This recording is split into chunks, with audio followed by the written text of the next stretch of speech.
Hello, friends. This is the introduction to your third paper, which will be a reflection about one of your mentors.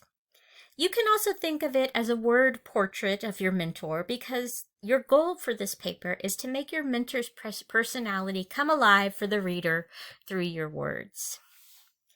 So for this paper, your goal is to write about your mentor in such a way that your reader can understand what makes that person so special to you. Make me love him or her as much as you do.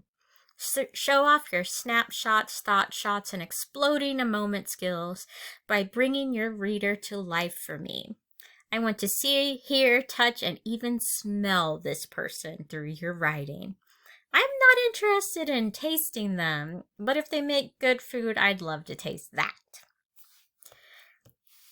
So, how do you define mentor? Let me give you my definition since you can't actually tell me yours.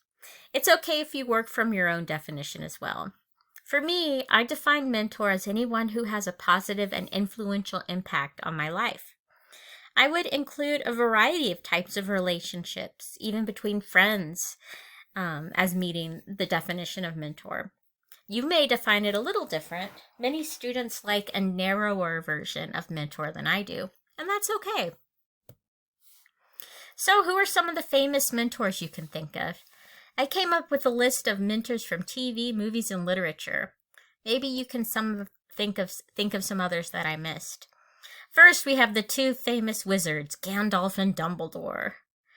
You could also probably classify Yoda as a famous wizard too, in his own way.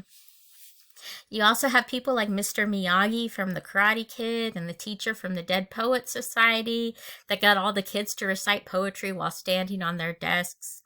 Mary Poppins, Coach Carter, Ben Parker from Spider-Man, Charles Xavier from X-Men, and I would even include Haymitch from Hunger Games. And of course, in the picture I've included Antiope, the Wonder Woman's badass aunt who taught her how to fight.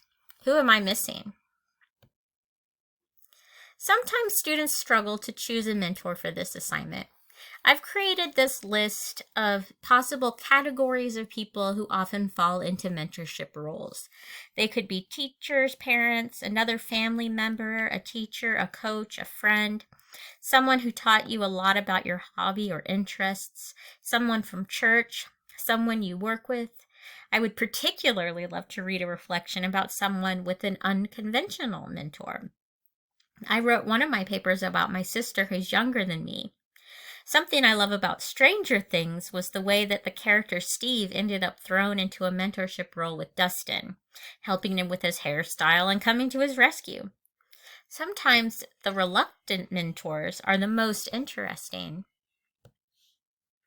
Formatting and logistics are always the same for our reflection assignments. 2 pages, double-spaced, 12-point font with a title that you have converted to a PDF and submitted by Sunday at midnight. As always, I have provided a number of mentor reflections in my mini memoirs filed under the course documents on Moodle.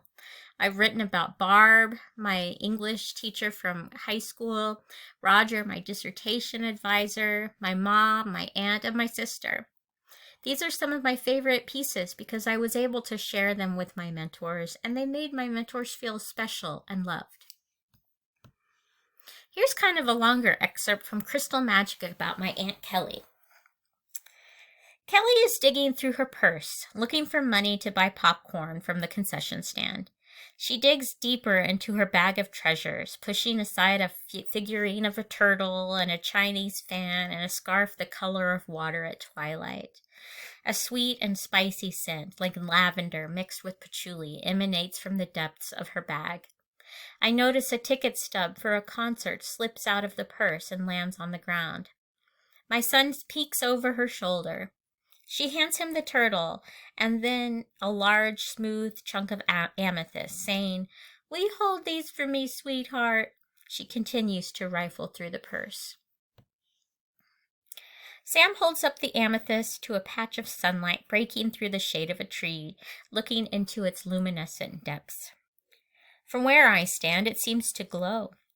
Then he examines the turtle. "Why do you have rocks and turtles in your purse?" He eyes her bag with curiosity. I'm sure he's comparing her capacious purse to my tiny, no-nonsense crossbody wallet. I rejected the edict that motherhood meant I had to carry the world on my shoulder, and rebelliously ended up with the smallest bag imaginable. Just enough space for my phone, some credit cards, and some emergency lipstick. Kelly's bag of treasures must seem a mysterious novelty for him.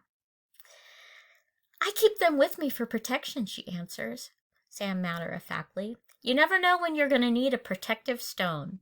It's a good idea to keep a few of them with you at all times.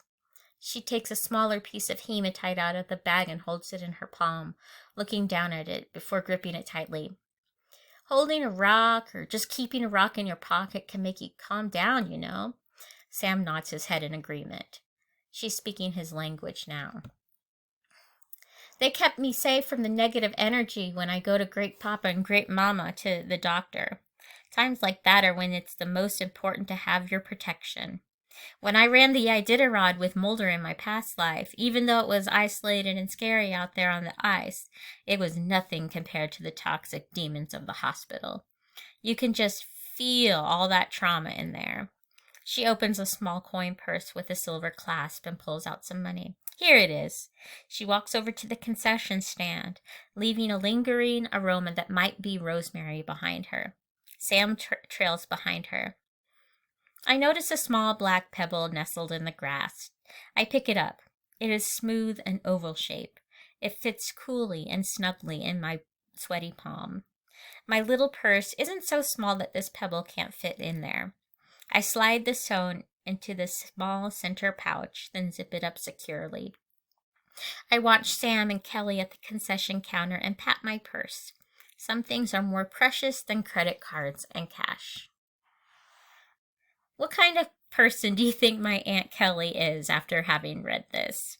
She is definitely a character, and you'll find out more about her when we do